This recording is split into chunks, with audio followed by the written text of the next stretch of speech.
ಪಶ್ಚಿಮದ ಭಾಗದಲ್ಲಿರುವ ಒಂದು ಗ್ರಾಮವದು. ಗೋಪಯ್ಯ ರಾಧಮ್ಮ ಎನ್ನುವ ಬಾಡಿಗೆ ರೈತರಿದ್ರು. ಅವರ ಜೀವನ ಹೊಲದ ಕಡೆ ಇರುವ ಬಾವಿನ ಕಡೆ ತಿರುಗಿತ್ತು. ಯಾವಾಗ್ಲೂ ಬೆಳಿಗ್ಗೆ ಬೇಗ ಎದ್ದು ಬಾವಿ ಕಡೆಗೆ ಹೋಗಿ ಬಾವಿಗೆ ಕೈ ಮುಗಿದು ಮಾತಾಡ್ತಿದ್ರು. ಅದನ್ನೆಲ್ಲ ನೋಡಿದ ಊರಿನ ಜನರು ಅವ್ರನ್ನ ನೋಡಿ ನಗ್ತಾ ಇದ್ರು. ಗೋಪಯ್ಯ ರಾಧಮ್ಮ ದಂಪತಿಗಳು ಅದ್ರ ಬಗ್ಗೆ ಚಿಂತೆ ಮಾಡ್ತಿರ್ಲಿಲ್ಲ. ಈ ದಿನ ಹೊಲದ ಕೆಲಸವನ್ನು ಮಾಡ್ಕೊಂಡು ಸುಮ್ಮನೆ ಇರ್ತಿದ್ರು. ಎಂದಿನಂತೆ ಆ ದಿನ ಕೂಡ ಬಾವಿನ ಕಡೆಗೆ ಬಂದ್ರು. ಗೌರವದಿಂದ ಬಾವಿಯನ್ನು ನೋಡಿ ಬಾವಿಗೆ ಕೈ ಮುಗಿದ್ರು. ಅಮ್ಮ ತಾಯಿ, ನನ್ನ ಹೊಲಕ್ಕೆ ಬೇಕಾಗಿರುವ ನೀರನ್ನು ಕೊಟ್ಟು ಕಾಪಾಡಮ್ಮ ಅಂತ ಅವನು ಬೇಡ್ಕೊಂಡ್ರೆ, ಬಾವಿ ತಾಯಿ, ನಮ್ಮ ವ್ಯವಸಾಯಕ್ಕೆ ಬೇಕಾದ ನೀರನ್ನು ಕೊಟ್ಟು ನಮ್ಮನ್ನು ಕಾಪಾಡಮ್ಮ, 2 ಹೊತ್ತು ಊಟ ಕೊಡಮ್ಮ ಹಾಗೆಂತ ಬೇಡಿಕೊಂಡ್ಲು. ಅವರನ್ನು ನೋಡಿದ ಹೊಲದ ಯಜಮಾನನಾದ ರಂಗಸ್ವಾಮಿ ತುಂಬಾ ನಂಬಿಕೆಯಿಂದ, ಭಕ್ತಿ ಶ್ರದ್ಧೆಯಿಂದ ಹೊಲದ ಕೆಲಸವನ್ನು ಮಾಡುವ ಆ ದಂಪತಿಯನ್ನು ನೋಡಿ ಅವನು ತುಂಬಾನೇ ಸಂತೋಷಪಟ್ಟ. ಗೋಪಯ್ಯ, ರಾಧಮ್ಮ, ನಿಮ್ಮಂತ ಒಳ್ಳೆ ದಂಪತಿಗಳು ನನ್ನ ಹೊಲವನ್ನು ಬಾಡಿಗೆಗೆ ತೆಗೆದುಕೊಂಡು ವ್ಯವಸಾಯ ಮಾಡೋದು ನಂಗೆ ತುಂಬಾನೇ ಸಂತೋಷ ಆಗ್ತಿದೆ. ಅಯ್ಯ, ಹಾಗೆಲ್ಲ ಹೇಳ್ಬೇಡಿ ಅಯ್ಯ. ನಾವು ಹೊಟ್ಟೆ ತುಂಬಾ ಹಸಿವನ್ನು ಇಟ್ಕೊಂಡು ನಿಮ್ಮ ಬಳಿ ಬಂದಾಗ ನೀವೇ ತನಯ್ಯ ಈ ಹೊಲವನ್ನು ಕೊಟ್ಟು ಕೆಲಸ ಮಾಡಿ ಅಂತ ನಮ್ಗೆ ದಾರಿ ಮಾಡಿಕೊಟ್ಟಿದ್ದು. ನಿಮ್ಮ ಋಣನ ತೀರ್ಸ್ಕೊಳಕ್ಕಾಗಲ್ಲ. ಹೌದು ಅಯ್ಯ, ಈ ಊರಿನವರು ನಮ್ನ ನಂಬ್ಲಿಲ್ಲ, ನೀವು ನಮ್ನ ನಂಬಿದ್ರಿ. ನಾವು ಜೀವಂತವಾಗಿರುವ ತನಕ ನಿಮ್ಮನ್ನ ಮರೆಯದಿಲ್ಲ ಸ್ವಾಮಿ. ಗೋಪಯ್ಯ, ತುಂಬಾ ನಂಬಿಕೆಯಿಂದ ಕೆಲಸವನ್ನು ಮಾಡಿ ನಾನಿರುವ ತನಕ ನನ್ನ ಹೊಲವನ್ನು ನಿಮಗೆ ಬಾಡಿಗೆಗೆ ಕೊಡೋದು. ಯಾವ ರೀತಿಯ ರಾಸಾಯನಿಕ ಗೊಬ್ಬರವನ್ನು ಉಪಯೋಗ ಮಾಡಿ ಈ ಹೊಲವನ್ನು ನಾಶ ಮಾಡದೆ ಸ್ವಾಭಾವಿಕವಾದ ಗೊಬ್ಬರವನ್ನು ಉಪಯೋಗ ಮಾಡಿ ಚೆನ್ನಾಗಿರಿ. ಹಾಗೆ ಹೇಳಿ ರಂಗಸ್ವಾಮಿ ಹೊಲದಿಂದ ಹೊರಗಡೆ ಬಂದ. ಮೋಟರಿಂದ ನೀರ್ ಬಂದು ಬಾವಿಗೆ ಬೀಳ್ತಾ ಇದ್ದಾಗ ರಂಗಯ್ಯ ರಾಧಮ್ಮ ಇಬ್ರು ಹೊಲದಲ್ಲಿ ಕೆಲಸ ಮಾಡ್ತಿದ್ರು. ಹೀಗೆ ಆ ನೀರಿನಿಂದ 2 ವರ್ಷಗಳ ಕಾಲ ಚೆನ್ನಾಗಿ ವ್ಯವಸಾಯವನ್ನು ಮಾಡಿದ್ರು. ಗೋಪಯ್ಯ ಕಷ್ಟಪಟ್ಟು ಕೆಲಸವನ್ನು ಮಾಡಿದ. ಬೆಳೆ ಕೈಗೆ ಸೇರುವಾಗ ಅವನ ಮುಖದಲ್ಲಿರುವ ಸಂತೋಷ ಹೇಳಲಿಕ್ಕೆ ಮಿತಿಯೇ ಇರಲಿಲ್ಲ. ಆದ್ರೆ ಪ್ರಕೃತಿ ಯಾವಾಗ್ಲೂ ಒಂದೇ ರೀತಿ ಇರಲ್ಲ ಅಲ್ವಾ? 1 ವರ್ಷ ತುಂಬಾನೇ ಬರಬಂದು ಭೂಮಿಯೆಲ್ಲ ನಾಶವಾಯಿತು. ನೀರಿಲ್ಲದೆ ಬಾವಿಯೆಲ್ಲ ಬತ್ತಿ ಹೋಯಿತು. ಹೊಲ ಒಣಗಿ ಹೋಯಿತು. ಬಾವಿಯಲ್ಲಿ ನೀರು ಕೂಡ ದಿನದಿಂದ ದಿನಕ್ಕೆ ಬತ್ತಿ ಹೋಯಿತು. ಗೋಪಯ್ಯ ರಾಧಮ್ಮ ಪ್ರತಿದಿನ ಹೊಲಕ್ಕೆ ಬಂದು ಬಾವಿಯನ್ನು ನೋಡ್ತಾನೆ ನಿಂತಿದ್ರು. ಬಾವಿಯಲ್ಲಿ ಮಣ್ಣು ಮಣ್ಣಾಗಿ ಕಾಣ್ತಾ ಇತ್ತು. ಕೊನೆಗೆ ಒಂದು ದಿನ ಬಾವಿಯಲ್ಲಿ ತೀರಾ ನೀರು ಬತ್ತಿಯೇ ಹೋಯಿತು. ಗಂಡ ಹೆಂಡತಿ ಇಬ್ಬರು ಬಾವಿ ಬಳಿ ಕೂತ್ಕೊಂಡು ಅಳ್ತಾ ಇರುವಾಗ ಮಲ್ಲಯ್ಯ ಎಲ್ಲಯ್ಯ ಎಂಬ ರೈತರು ಬಂದ್ರು. ತುಂಬಾ ಕೋಪಪಟ್ರು. ಏನಯ್ಯ ಗೋಪಯ್ಯ, ಹೆಂಗಸಿನ ಹಾಗೆ ಯಾಕೆ ಅಳ್ತಾ ಇದ್ದೀಯ ನೀನು? ನಿಮ್ಮ ಬಾವಿ ಮಾತ್ರನ ಒಣಗೋಯ್ತು, ನದಿ ಕಾಲುವೆ ಕೂಡ ಒಣಗೋಯ್ತು. ಎಲ್ಲರೂ ನಿಮ್ಮ ಹಾಗೇನೆ ಅಳ್ತಾ ಇದ್ದಾರಾ? ಹಾಗೆ ಅಂತ ಹೇಳಿದ್ರು. ಗೋಪಯ್ಯ ರಾಧಮ್ಮ ಅಳುವನ್ನು ನಿಲ್ಲಿಸಲಿಲ್ಲ. ಪ್ರತಿಯೊಂದು ಬಿಸಿಲು ಕಾಲದಲ್ಲೂ ನಮ್ಮ ಪರಿಸ್ಥಿತಿ ಇದೆ ತಾನೇ. ನಾವು ಬದುಕ್ಲಿಕ್ಕೋಸ್ಕರ ಪಟ್ನಕ್ಕೆ ಹೋಗ್ತಾ ಇದೀವಿ, ನೀವು ಬರ್ತೀರಾ? ಇಲ್ಲ ಒಣಗೋಗಿರುವ ಬಾವಿಯನ್ನು ನೋಡ್ಕೊಂಡು ಅಳ್ತಾ ಇರ್ತೀರಾ? ನಾವು ಎಲ್ಲಿಗೂ ಬರಲ್ಲಯ್ಯ, ನಾವು ಇಲ್ಲೇ ಇರ್ತೀವಿ. ನಮ್ಮನ್ನ ಬಿಟ್ಬಿಟ್ಟು ಎಲ್ಲಾದ್ರೂ ಹೋಗಿ. ಲೇ ಹುಚ್ಚ, ಇದು ನಿನ್ನ ತಾಯಿ ಅಲ್ಲ, ಅಮ್ಮ ಆಗಿದ್ದಿದ್ರೆ ಅವರ ಹೊಟ್ಟೆನ ಒಣಗಿಸಿ ಆದ್ರೂ ನಮ್ಗೆ ಹಸಿವು ತೀರಿಸ್ತಾ ಇದ್ರು. ಆದ್ರೆ ಈ ಬಾವಿ ಹಾಗೇನಾ? ಹಾಗೆ ಹೇಳಿದ್ರು ಕೂಡ ಗೋಪಯ್ಯ ರಾಧಮ್ಮ ಮಾತು ಕೇಳಲಿಲ್ಲ. ಮಲ್ಲಯ್ಯ ಎಲ್ಲಯ್ಯ ಅವರಿಬ್ಬರನ್ನು ಬೈಕೊಂಡು ಆ ಬಾವಿ ಹತ್ರದಿಂದ ಹೊರಟು ಹೋದ್ರು. ಅಮ್ಮ ತಾಯಿ, ನೀನ್ ಇಲ್ದೆ ನಾವು ಈ ಊರಲ್ಲಿ ಬದುಕದಿಲ್ಲ. ಪೂರ್ತಿಯಾಗಿ ಬತ್ತಿ ಹೋಗಿ ನಮ್ಮನ್ನು ಕಷ್ಟಕ್ಕೆ ತಳ್ಳಿದೀಯ ತಾಯಿ. ಹೌದಮ್ಮ ತಾಯಿ, ನೀನೀಗೆ ಪೂರ್ತಿಯಾಗಿ ಬತ್ತಿ ಹೋಗಿ ನಮಗೆ ದೊಡ್ಡ ಅನ್ಯಾಯವನ್ನು ಮಾಡಿಬಿಟ್ಟೆ. ಹೀಗೆ ಇಬ್ಬರು ಮಾತಾಡ್ತಾ ಇದ್ರು. ಹೊಲದಲ್ಲಿ ನೀರಿಲ್ಲದೆ ಬೆಳೆ ಕೂಡ ಬತ್ತಿ ಒಣಗಿ ಹೋಯಿತು. ಅವರ ಜೀವನ ಆರ್ಥಿಕ ಒತ್ತಡಕ್ಕೆ ಈಡಾಯಿತು. ಒಂದು ಹೊತ್ತು ಊಟ ತಿನ್ನೋದು ಕೂಡ ತುಂಬಾ ಕಷ್ಟ ಆಗಿತ್ತು. ಅವಾಗ್ಲೇ ಆ ಹೊಲದ ಯಜಮಾನನಾದ ರಂಗಯ್ಯ ಅಲ್ಲಿಗೆ ಬಂದ್ರು. ಸುಬ್ಬಯ್ಯ, ರಾಧಮ್ಮ, ನಾನೊಂದು ತೀರ್ಮಾನಕ್ಕೆ ಬಂದಿದ್ದೀನಿ. ಏನಯ್ಯ ಅದು? ಈ ಬಾವಿ ಕೆಲ್ಸಕ್ ಬರೋದಿಲ್ಲ. ಇದನ್ನು ಪೂರ್ತಿಯಾಗಿ ಮುಚ್ಚಿ ಹೊಲ ಮಾಡೋಣ. ನಾನು ಹೊಸದಾಗಿ ಬೋರ್ವೆಲ್ ಹಾಕ್ತೀನಿ. ಆ ಮಾತನ್ನು ಕೇಳಿದಾಗ ಗೋಪಯ್ಯ ರಾಧಮ್ಮನ ಎದೆ ಬಡಿದಂತಾಯಿತು. ನಾಳೆಯಿಂದ ನೀವು ಅದಕ್ಕೆ ಬೇಕಾದ ಸಿದ್ಧತೆಗಳನ್ನು ಮಾಡ್ಕೊಳ್ಳಿ. ಅಯ್ಯ, ಆ ಬಾವಿನ ಮುಚ್ಚಬೇಡಿ ಅಯ್ಯ. ದಯವಿಟ್ಟು ನನ್ ಮಾತ್ ಕೇಳಿ ಅಯ್ಯ. ಮಳೆ ಬಂದಾಗ ಖಂಡಿತವಾಗಿ ಆ ಬಾವಿ ತುಂಬುತ್ತೆ, ನನ್ ಮಾತ್ ಕೇಳಿ ಅಯ್ಯ. ಯಜಮಾನನಾದ ರಂಗಯ್ಯ ನಗ್ತಾ ಇದ್ದ. ಏನು ಮಳೆನಾ? ಅದು ಈ ಸಮಯದಲ್ಲ. ಕೆಲಸಕ್ಕೆ ಬಾರದ ಬಾವಿಯನ್ನು ಯಾಕೆ ಇಟ್ಕೋಬೇಕು? ಅಲ್ಲಿ ಸ್ಥಳ ವ್ಯರ್ಥ. ನೀವಿಬ್ರು ನಾನು ಹೇಳಿದ ಕೆಲ್ಸನ ಹೋಗಿ ಮಾಡಿ ಹೊರಡಿ. ನನ್ ಮಾತ್ ಕೇಳಿ ಸಹಾಯ ಮಾಡಿದ್ರೆ ತಿನ್ನಕ್ಕೆ ಗಂಜಿ ಆದ್ರೂ ಕೊಡ್ತೀನಿ, ಇಲ್ಲಾಂದ್ರೆ. ಹಾಗೆ ಇಲ್ಲ ಅಯ್ಯ, ಆ ಬಾವಿ ತಾಯಿ ನಮಗೆ ಎಷ್ಟೋ ಕಾಲ ಊಟ ಕೊಡ್ತಲ್ವಾ, ಇವಾಗ ಬತ್ತಿ ಹೋಗಿದೆ ಅಂತ ಹೊಲ ಮಾಡ್ಬಿಡ್ತೀನಿ ಅಂತ ನೀವು ಹೇಳೋದು ಸರಿ ಇಲ್ಲ ಅಯ್ಯ. ದಯವಿಟ್ಟು ಸಹಾಯ ಮಾಡಿ ಅಯ್ಯ. ನೀವು ಇನ್ಮುಂದೆ ನನ್ ಜೊತೆ ಕೆಲ್ಸಕ್ಕೆ ಬಾರದವ್ರು ಅಂತ ನಂಗೆ ಗೊತ್ತಾಯ್ತು. ನೀವು ಹೊರಡಿ, ನಾನು ಬೇರೆ ಯಾರನ್ನಾದ್ರೂ ಕರ್ಕೊಂಬಂದು ಕೆಲ್ಸಕ್ಕೆ ಇಟ್ಕೋತೀನಿ. ಆ ಮಾತು ಕೇಳಿ ಗೋಪಯ್ಯ ದಂಪತಿಗೆ ಏನ್ ಮಾಡ್ಬೇಕು ಅಂತ ಅರ್ಥವಾಗಲಿಲ್ಲ. ಇಬ್ಬರು ಗೊಂದಲದಲ್ಲಿ ಕೂತಿದ್ರು. ರಂಗಯ್ಯ ಮಾತ್ರ ಬೇರೆ ಕೆಲಸದವರನ್ನು ಬರ್ಲಿಕ್ಕೆ ಹೇಳಿ ಬಾವಿಯ ಕೆಲಸವನ್ನು ಆರಂಭಿಸಲು ಹೇಳಿದ್ರು. ಆ ದಿನ ರಾತ್ರಿ ಅವರಿಬ್ಬರು ನಿದ್ರೆಯನ್ನು ಮಾಡಲಿಲ್ಲ. ಬಾವಿಯನ್ನು ಮುಚ್ಚಿಬಿಟ್ರೆ ಅವರ ತಾಯಿಯನ್ನು ಮತ್ತೆ ಕೊಂದ ಹಾಗೆ ಅಂತ ಅವರಿಬ್ಬರು ಭಾವಿಸ್ತಿದ್ರು. ಅದರಿಂದ ಅವರಿಬ್ಬರು ಒಂದು ತೀರ್ಮಾನಕ್ಕೆ ಬಂದ್ರು. ಹೀಗೆ ಮರುದಿನ ರಂಗಸ್ವಾಮಿ ಬಾವಿಯ ಬಳಿಗೆ ಬಂದು ನೋಡುವಾಗ ಗೋಪಯ್ಯ, ರಾಧಾ ಅವರಿಬ್ಬರು ಬಾವಿಯ ಒಳಗೆ ಒಂದು ಗುಡಿಸಲ ಮನೆಯನ್ನು ಕಟ್ಟಿದ್ರು. ಗೋಪಯ್ಯ, ರಾಧಮ್ಮ, ಒಮ್ಮೆ ಮೇಲೆ ಬನ್ನಿ. ಅಯ್ಯ, ನಾವು ಹೊರಗಡೆ ಬರೋದಿಲ್ಲ. ಈ ಬಾವಿ ನಮ್ಮ ಮನೆ. ನಮ್ನ ಇಲ್ಲಿಂದ ಕಳಿಸ್ಬೇಕಂದ್ರೆ ಇದ್ರೊಳಗೆ ನಮ್ನ ಹೂತಾಕಿ ಹಾಗೆಂತ ಗೋಪಯ್ಯ ಹೇಳಿದಾಗ ಯಜಮಾನ ಮೊದಲು ಕೋಪದಿಂದ ಅವರನ್ನು ನೋಡಿದ. ಏನ್ ಗೋಪಯ್ಯ, ಏನಿದು ಹೊಸ ನಾಟಕ ಹಾಗೆ ಅಂತ ಕಿರ್ಚಾಡಿದ್ರು. ಇದು ನಾಟಕ ಅಲ್ಲಯ್ಯ, ನಾವು ಹೇಳೋದು ನಿಜ. ಈ ಬಾವಿಯೇ ನಮಗೆ ಮನೆ. ಇನ್ನು ನೀವು ಏನ್ ಮಾಡ್ಬೇಕು ಅಂತಿದ್ದೀರೋ ಮಾಡಿ. ಈ ಬಾವಿ ನಮ್ಮ ತಾಯಿ ಇರುವ ಹಾಗೆ. ಗೋಪಯ್ಯನ ಕಣ್ಣಲ್ಲಿ ಕಾಣುವ ಆವೇಶವನ್ನು ನೋಡಿ ರಂಗಸ್ವಾಮಿ ಸ್ವಲ್ಪ ಹೊತ್ತು ಮೌನವಾಗಿ ಇದ್ರು. ಅಯ್ಯ, ಈ ಬಾವಿ ಇಲ್ಲದಿದ್ರೆ ನಾವು ಬದುಕಿರೋದಿಲ್ಲ. ಈ ಬಾವಿ ನಮ್ ತಾಯಿ ಅಂತದ್ದು. ತಾಯಿ ಹಾಗೆ ನನ್ನ ಕಾಪಾಡಿದಾಳೆ. ಇದು ಬತ್ತಿ ಹೋಗಿದ್ದೆಯ್ಯ, ಅದನ್ನ ಬಿಟ್ಟು ಸತ್ತೋಗಿಲ್ಲ. ಅದಕ್ಕೂ ಸುಸ್ತಾಗಿದೆ. ಸ್ವಲ್ಪ ದಿನಗಳ ನಂತರ ಸರಿಯಾಗುತ್ತೆ ಹಾಗೆ ಅಂತ ಗೋಪಯ್ಯ ಹೇಳಿದಾಗ ಆ ಮಾತಿನಲ್ಲಿರುವ ನಿಜಾಯಿತಿ ರಂಗಯ್ಯನ ಮನಸ್ಸಿಗೆ ಮುಟ್ಟಿತು. ರಂಗಯ್ಯ ಕೂಡ ಬಾವಿಯನ್ನು ಮುಚ್ಚುವ ಕೆಲಸವನ್ನು ನಿಲ್ಲಿಸಿದ. ಸರಿ ಗೋಪಯ್ಯ, ನಾನು ಸ್ವಲ್ಪ ದಿನ ಕಾಯ್ತೀನಿ.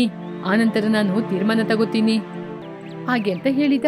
ಗೋಪಯ್ಯ, ರಾಧಮ್ಮ ಸಂತೋಷಪಟ್ರು. ರಂಗಸ್ವಾಮಿ ತಂದಂತ ಕೂಲಿ ಹಣವನ್ನು ತೆಗೆದುಕೊಂಡು ಹೋದ. ಹೀಗೆ ದಿನಗಳು ಕಳೆಯಿತು. ಬಿಸಿಲು ಹಾಗೇನೇ ಇತ್ತು. ಆದ್ರೆ ಗೋಪಯ್ಯ ದಂಪತಿಯವರ ಆಸೆ ನಿರಾಸೆಯಾಗಲಿಲ್ಲ. ಪ್ರತಿದಿನ ಬಾವಿ ಹತ್ರ ಕೂತ್ಕೊಂಡು ಮೇಘವನ್ನು ನೋಡಿ ಪ್ರಾರ್ಥನೆ ಮಾಡ್ತಿದ್ರು. ಒಂದು ದಿನ ಸಂಜೆ ದೂರದಲ್ಲಿ ಮೇಘಗಳ ಮೋಡವಾಯಿತು. ವಾತಾವರಣ ಬದಲಾಗಿ ಗಾಳಿ ಬೀಸಿತು. ಮೊದಲ ಹನಿ ಭೂಮಿ ಮೇಲೆ ಬಿತ್ತು. ಅವರಿಬ್ಬರ ಬಾವಿ ಒಳಗಿದ್ದ ಮನೆಯನ್ನು ಹೊರತೆಗೆದ್ರು. ಆ ರಾತ್ರಿಡೀ ಮಳೆ ಬಿದ್ದು ಬಿದ್ದು ಬಾವಿಯಲ್ಲಿ ನೀರಾಯಿತು. ಮರುದಿನ ಬೆಳಗ್ಗಿನ ಜಾವ ಗೋಪಯ್ಯ, ರಾಧಮ್ಮ ಇಬ್ರು ಬಾವಿಗೆ ಬಂದು ಬಗ್ಗಿ ನೋಡಿದ್ರು. ಬಾವಿ ಒಳಗೆ ಸ್ವಲ್ಪ ನೀರನ್ನು ಕಂಡು ಗಂಡ ಹೆಂಡತಿಯರು ತುಂಬಾ ಸಂತೋಷಪಟ್ರು. ಹೀಗೆ ದಿನಗಳು ಕಳಿತಾ ಕಳಿತಾ ದಿನದಿಂದ ದಿನಕ್ಕೆ ಮಳೆ ಬಂದು ಬಂದು ಬಾವಿಯಲ್ಲಿ ನೀರು ಮೊದಲನೇ ಹಂತಕ್ಕೆ ಸೇರಿತ್ತು. ಅದನ್ನು ನೋಡಿ ಗೋಪಯ್ಯ, ರಾಧಮ್ಮನ ಮನಸ್ಸಿನಲ್ಲಿ ಆನಂದ ಬಾಷ್ಪ. ಅಮ್ಮ, ತಾಯಿ, ನೀನು ಮತ್ತೆ ಪುನಃ ಬಂದಿದೀಯಮ್ಮ ಹಾಗೆ ಅಂತ ಹೇಳಿ ಸಂತೋಷದಿಂದ ಮತ್ತೆ ಹೊಲದ ಕೆಲಸವನ್ನು ಆರಂಭಿಸಿದ್ರು. ಹೊಲವೆಲ್ಲ ಹಚ್ಚ ಹಸಿನಿಂದ ಕೂಡಿತ್ತು. ಆ ವರ್ಷ ತುಂಬಾನೇ ಲಾಭ ಬಂತು. ರಂಗಯ್ಯ ಕೂಡ ಅದನ್ನು ನೋಡಿ ತುಂಬಾ ಸಂತೋಷಪಟ್ಟ. ಗೋಪಯ್ಯ, ನಿನ್ನ ಕನ್ಸು ನೆರವೇರಿದೆ. ಬಾವಿಯೊಳಗೇನೆ ಮನೆ ಕಟ್ಕೊಂಡು ಮಳೆ ಬರುವ ಹಾಗೆ ಮಾಡಿ ಸಾಧನೆ ಮಾಡ್ಬಿಟ್ಟಿದೀಯ ನೀನು. ಈ ಬಾವಿ, ಈ ಹೊಲ ಎರಡನ್ನೂ ನಿನ್ನ ಹೆಸರಲ್ಲೇ ಬರೆದಿದ್ದೀನಿ. ನೀನು ಸಂತೋಷವಾಗಿರು ಹಾಗೆ ಹೇಳಿ ಅಲ್ಲಿಂದ ಹೊರಟು ಹೋದ. ಗೋಪಯ್ಯ ದಂಪತಿಗಳು ಬಾವಿ ಹತ್ರ ಕೂತ್ಕೊಂಡು ಅದರೊಳಗೆ ಅವರ ಪ್ರತಿಬಿಂಬವನ್ನು ನೋಡಿ ಸಂತೋಷ ಪಡ್ತಿದ್ರು. ಆ ಊರಿಗೆ ಬಸ್ಸು ಒಂದು ದಿನದಲ್ಲಿ 2 ಸಲ ಮಾತ್ರ ಬರುವಂತಹ ಊರು. ಆ ಊರಿನ ಹೆಸರು ಮಂದರಪಳ್ಳಿ. ಆ ಊರಲ್ಲಿ ಇರುವ ಸುಬ್ಬಯ್ಯ ಮಾಸ್ಟರ್ ಅಂದ್ರೆ ಎಲ್ರಿಗೂ ತುಂಬಾ ಗೌರವ. ಸುಬ್ಬಯ್ಯ ಮಾಸ್ಟರ್ ಪಾಠವನ್ನು ಹೇಳಿಕೊಡುವ ಮಾಸ್ಟರ್ ಮಾತ್ರವಲ್ಲದೆ ಜೀವನ ಪಾಠವನ್ನು ಕೂಡ ಹೇಳಿಕೊಡುವ ಮಾಸ್ಟರ್ ಅವರು. 60 ವರ್ಷ ದಾಟಿದ್ರೂ ಕೂಡ ಅವರ ಮುಖದಲ್ಲಿ ಪ್ರಕಾಶ ಎನ್ನುವುದು ಯಾವಾಗ್ಲೂ ಇರ್ತಿತ್ತು. ಬಿಳಿಯ ಪಂಚೆ, ಗಂಭೀರತೆ, ಅವರ ಮುಖದಲ್ಲಿ ನಗು ಯಾವಾಗ್ಲೂ ಅವರ ಗುರುತು ಅದು. ನಾವೆಲ್ಲರೂ ರೈತರು. ರಾಸಾಯನಿಕ ಗೊಬ್ಬರವನ್ನು ಉಪಯೋಗ ಮಾಡದೆ ನಾವೇ ಸಹಜ ಸ್ವಭಾವದಿಂದ ಇರುವಂತಹ ಗೊಬ್ಬರವನ್ನು ಹಾಕಿ ತರಕಾರಿಯನ್ನು ಬೆಳೆದು ತಿನ್ಬೇಕು. ಆವಾಗ್ಲೇ ನಾವು ಯಾವಾಗ್ಲೂ ಆರೋಗ್ಯವಾಗಿರೋದು. ನಾವು ಬೆಳೆದ ತರಕಾರಿಯನ್ನು ತಿನ್ನುವವರು ಕೂಡ ನಮ್ಮ ಜೊತೆ ಸೇರಿ ಆರೋಗ್ಯವಾಗಿ ಇರಬೇಕು ಎನ್ನುವುದೇ ನಮ್ಮ ಮಾತು. ಅವಾಗ್ಲೇ ಅವರು ಅವರ ಜೀವ ಇರುವ ತನಕ ನಮ್ನ ಆಲೋಚನೆ ಮಾಡ್ತಿರ್ತಾರೆ. ಹೀಗೆ ಯಾವಾಗ್ಲೂ ಒಳ್ಳೆ ಮಾತನ್ನೇ ಹೇಳ್ತಾ ಇದ್ರು. ಸಹಜವಾಗಿ ಆ ಮಾತನ್ನು ಕೇಳುವ ಊರಿನ ಜನರು ಕೂಡ ಆ ಮಾತಿನ ಸತ್ಯವನ್ನು ಅರಿತು ತಿಳಿದುಕೊಂಡಿದ್ರು. ಮಾಸ್ಟರ ಹೆಂಡತಿ ಹೆಸರು ಸಾವಿತ್ರಿ. ಅವರು ಮಾತು ಕಡಿಮೆ, ಕೆಲಸ ತುಂಬಾನೇ ಜಾಸ್ತಿ. ಮನೆಯ ಹಿತ್ತಲಲ್ಲಿ ಮುಂಭಾಗದಲ್ಲಿ ಇರುವಂತಹ ಗಿಡಗಳು ಜಾಸ್ತಿನೇ ಇತ್ತು. ತೆಂಗಿನ ಮರಕ್ಕೆ ನೀರಾಕ್ತಾ ಇದ್ರು. ನೀವು ಬಲವಾಗಿ ಇರ್ಲಿಕ್ಕೆ ಬೇಕಾದ ನೀರು, ಸ್ವಾಭಾವಿಕವಾಗಿ ಸಿಗುವಂತಹ ಗೊಬ್ಬರ ಎಲ್ಲನೂ ನಿಮ್ಗೋಸ್ಕರ ನಾನು ಕೊಡ್ತೀನಿ. ನೀವು ಮಾತ್ರ ಅದನ್ನೆಲ್ಲ ಚೆನ್ನಾಗಿ ತಿಂದು ಉತ್ತಮವಾದ ಫಲವನ್ನು ನಮಗೆ ಕೊಡಿ. ನಾವು ಅದನ್ನ ತಿಂದು ಆರೋಗ್ಯವಾಗಿರ್ತೀವಿ. ಈ ಕಡೆ ಮನೆಯ ಮುಂದೆ ಸ್ವಲ್ಪ ಇರುವ ಜಾಗದಲ್ಲಿ ಕೂಡ ಸ್ವಾಭಾವಿಕವಾಗಿ ವಿಧ ವಿಧವಾದ ತರಕಾರಿಯನ್ನು ಬೆಳೆದು ಅದನ್ನೇ ತಿಂತಾ ಇದ್ರು. ಅದರಿಂದನೇ ಅವರಿಬ್ಬರು ಆರೋಗ್ಯವಾಗಿದ್ರು. ಏನ್ ಸಾವಿತ್ರಿ, ಇವತ್ತು ಏನ್ ಸಾರ್ ಮಾಡ್ತಾ ಇದ್ದೀಯಾ? ಸಾರಲ್ಲರಿ, ಇವತ್ತು ಚಟ್ನಿ ಮಾಡ್ತಿದ್ದೀನಿ. ಚಟ್ನಿಯಾ? ಸೌತೆಕಾಯಿ ಚಟ್ನಿ ಮಾಡ್ತಾ ಇದ್ದೀಯಾ? ಹೌದು ರೀ. ಸರಿ ಸರಿ, ಸೌತೆಕಾಯಿನ ಒಂದು ಜಾಸ್ತಿ ಹಾಕು, ನಮ್ ಪಕ್ಕದ ಮನೆಯವರಿಗೆ ಕೂಡ ಸ್ವಲ್ಪ ಕೊಡೋಣ. ಸರಿ ರೀ. ಹಾಗೆಂತ ಸಾವಿತ್ರಿ ಸೌತೆಕಾಯಿ ಚಟ್ನಿ ಮಾಡ್ಲಿಕ್ಕೆ ಆರಂಭಿಸಿದ್ರು. ಅವರ ಪಕ್ಕದ ಮನೆನೇ ಪರಮೇಶ್ವರನ ಮನೆ. ಪರಮೇಶ್ವರ ಒಳ್ಳೆಯವನು ಅಲ್ಲ, ಅದಕ್ಕೆ ಅಂತ ಅವನು ಕೆಟ್ಟವನು ಅಲ್ಲ, ಮಧ್ಯಂತರ ಮನುಷ್ಯ. ಅವನ ಹೆಂಡತಿ ಹೆಸರು ವಿಮಲ. ಎಲ್ಲರೂ ಸುಬ್ಬಯ್ಯ ಮಾಸ್ಟರಿಗೆ ತುಂಬಾ ಗೌರವ ಕೊಡ್ತಿರುವವರು. ದಿನಗಳು ಕಳೀತಾ ಇರುವಾಗ ಪರಮೇಶ್ವರನ ಮನೆಗೆ ಸಂಬಂಧಿಕರು ಬಂದ್ರು. ಹೊರಗಡೆ ಕೂತ್ಕೊಂಡು ಮಾತಾಡ್ತಿದ್ರು. ಏನಪ್ಪಾ ಪರಮೇಶ್, ಇವತ್ತು ನಿನ್ ಮನೆಯಲ್ಲಿ ಶಬ್ದ ಜಾಸ್ತಿ ಕೇಳ್ತಾ ಇದೆ, ಏನ್ ವಿಶೇಷ? ಅಯ್ಯ, ಸಂಬಂಧಿಕರು ಬಂದಿದ್ದಾರೆ. ಓ, ಸಂಬಂಧಿಕರು ಬಂದಿದ್ದಾರಾ? ಹಾಗಾದ್ರೆ ನೀನು ಅದೃಷ್ಟವಂತ. ಸಂಬಂಧಿಕರ ಜೊತೆ ಸಂತೋಷವಾಗಿರುವ ಆನಂದ ಎಲ್ರಿಗೂ ಸಿಗಲ್ಲ. ಸರಿ, ನೀನ್ ಸಂತೋಷವಾಗಿರು. ನೀವು ತುಂಬಾ ದೊಡ್ಡವರು ಮಾಸ್ಟರ್, ಆ ಸಂತೋಷನ ನಿಮಗ್ ಕೂಡ ಕೊಡ್ತೀನಿ ಇರಿ. ಹಾಗೆ ಅಂತ ಸಂಬಂಧಿಕರನ್ನು ಕರೆದ. ಆ ಸಂಬಂಧಿಕರನ್ನು ನೋಡಿದಾಗ ಮಾಸ್ಟರಿಗೆ ಸಂದೇಹ ಬಂತು. ಅವರ ಕಣ್ಣು ಹೊರಗಡೆ ಇರುವಂತಹ ಹಣ್ಣುಗಳ ಮೇಲೇನೆ ಸುತ್ತಾ ಇತ್ತು. ಅವಾಗ ಅವರು ತನ್ನೊಳಗೆ ತಾನೇ ಗಿಡಗಳಿಗೆ ದೃಷ್ಟಿ ತೆಗಿಬೇಕು. ಸಾವಿತ್ರಿ, ನಮ್ ಗಿಡಗಳನ್ನ ಇವರೆಲ್ಲ ಹೇಗೆ ನೋಡ್ತಿದ್ದಾರೆ ನೋಡು. ಮಾಸ್ಟರ್ ಅವರೇ, ನಿಮ್ಮ ಗಿಡದಲ್ಲಿ ಹಣ್ಣುಗಳು ತುಂಬಾ ಚೆನ್ನಾಗಿದೆ. ನನಗೆ ಹಣ್ಣುಗಳ ಮರ ಅಂದ್ರೆ ತುಂಬಾ ಇಷ್ಟ. ಈ ಊರಿನಲ್ಲಿರುವ ಮಣ್ಣು ಚೆನ್ನಾಗಿದೆ, ನೀರು ಚೆನ್ನಾಗಿದೆ. ಅದಕ್ಕೇನೆ ನನ್ ಗಿಡ ಇಷ್ಟೊಂದು ಚೆನ್ನಾಗಿ ಬೆಳೆದು ನಿಂತಿದೆ. ಮಾಸ್ಟರ್, ನಮಗೆ ಕುಡಿಲಿಕ್ಕೆ 2 ಎಳ್ನೀರಿನ ಕಡ್ದು ಕೊಡಿ. ಹಾಸ್ಪಿಟ್ಲಿಗೆ ಹೋದ್ರೆ ಡಾಕ್ಟ್ರು ಎಳ್ನೀರು ಕುಡಿಬೇಕು ಅಂತ ಹೇಳ್ತಿದ್ದಾರೆ. ಸುಧಾಕರ್ ಕೇಳಿದ ತಕ್ಷಣ ಸುಬ್ಬಯ್ಯ ಅವರ ಮುಖ ಬಾಡಿ ಹೋಯಿತು.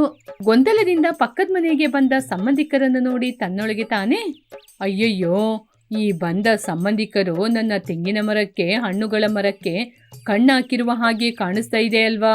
ಒಬ್ರಿಗೆ ಕೊಟ್ಟು ಒಬ್ರಿಗೆ ಕೊಡದಿದ್ರೆ ಆಗೋದಿಲ್ಲ, ಎಲ್ಲರಿಗೂ ಕೊಡ್ಲಿಕ್ಕೆ ಕೂಡ ಇವಾಗ ಸಾಧ್ಯ ಆಗೋದಿಲ್ಲ. ಹಾಗೆಂತ ಸುಧಾಕರ್ನನ್ನು ಕರೆದು, ಡಾಕ್ಟರ್ ಅವರು ಒಳ್ಳೆ ವಿಚಾರನೇ ಹೇಳಿದ್ದಾರೆ ಸುಧಾಕರ್, ಆದ್ರೆ ನನ್ನ ತೆಂಗಿನಕಾಯಿ ತುಂಬಾ ಚೆನ್ನಾಗಿ ಬೆಳೆದೋಗಿದೆ, ಅದರಲ್ಲಿ ನೀರಿಲ್ಲ.